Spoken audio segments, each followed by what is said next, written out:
The issue on that that was raised also is on that bond issue that's coming up on the election now in May. And I know some of you addressed that. And the question on my side is the city needs the infrastructure in the issue of flooding on the streets and curbs and all the things that are needed as the church is expanding and growing. And now I'm speaking on the south side of town. Okay, so if the issue has to be addressed, having to do with the bond issue, can you speak to that? And speak, if you were to be elected and having to deal with those issues, what is the answer then?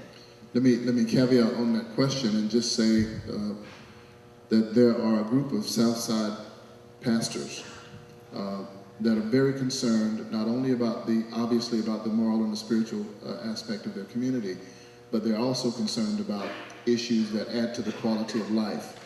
So why does it flood on the south side while it's raining? And the answer is because there's a lack of infrastructure. So the question is, how will you address that as a mayoral candidate? Please confine your answer to the question. With you all, I have been working on this for over 4 or 5 years, so it's extraordinarily difficult to condense such a response in 1 minute. But one thing that I have noticed, and as mayor that I will strive for, is that there needs to be a better coordination between CPS, SAWS, and Public Works. Public Works does your streets for you. What I've seen in my community is that sometimes Public Works comes in, puts a street overlay, which is a layer of asphalt. But since our infrastructure is so antiquated from SAWS has to come in and dig it up. Now, when I spoke to both parties, they said, don't worry, Mr. Rodriguez, because if SAWS comes in and breaks apart one of your streets that's even there for drainage, they pay for it. And SAWS told me the same thing, vice versa. And I said, no, they don't pay for it. We pay for it.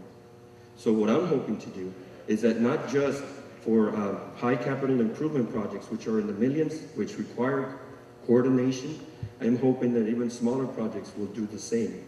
There's monies that accumulate, 30,000 here, 30,000 there, and at the end we all pay for it. You'll be surprised where the money goes.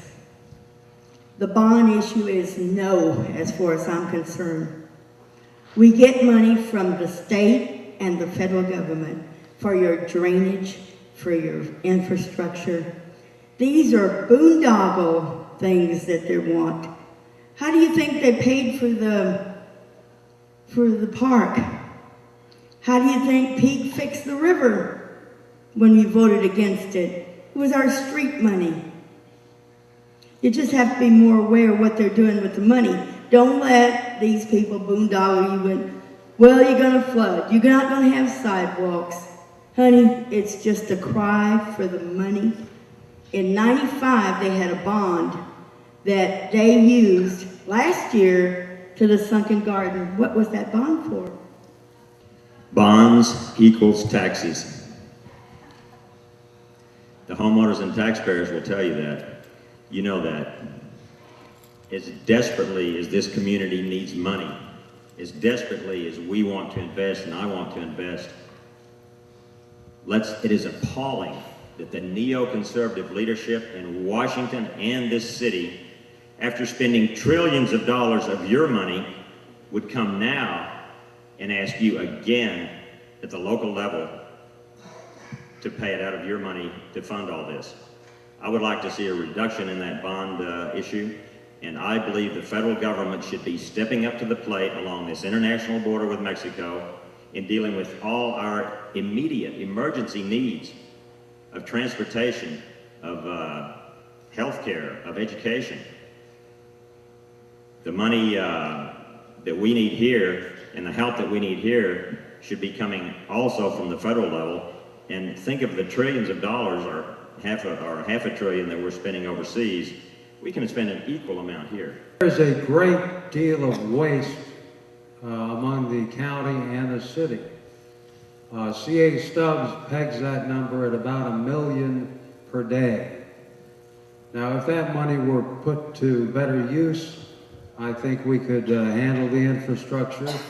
What we couldn't handle, we just suck it up, because otherwise we're just going to pay more taxes and more taxes and more taxes, and it's not going to go where it belongs.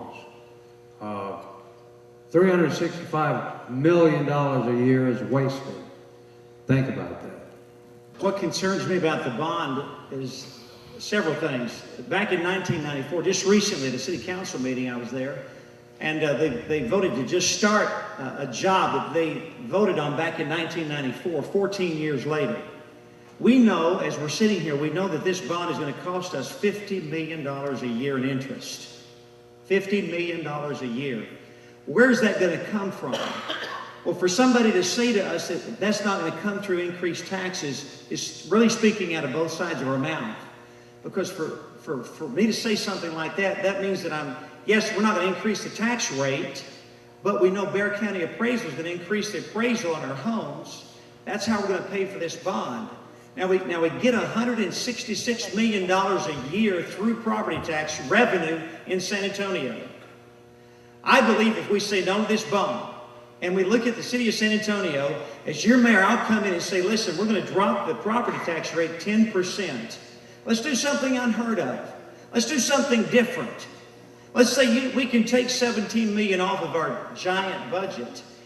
There's enough fluff in that budget, believe me, to take that off of there. You say, well, what about the infrastructure and those other needs? Those are needed in our city, but I'll tell you this. I believe that if we get to looking at that particular budget deep enough and wide enough, we can get back to the city charter. And what the city charter tells us to do, we can create here in San Antonio. We can give ourselves the right streets. We can give ourselves the right drainage. We can take care of this city.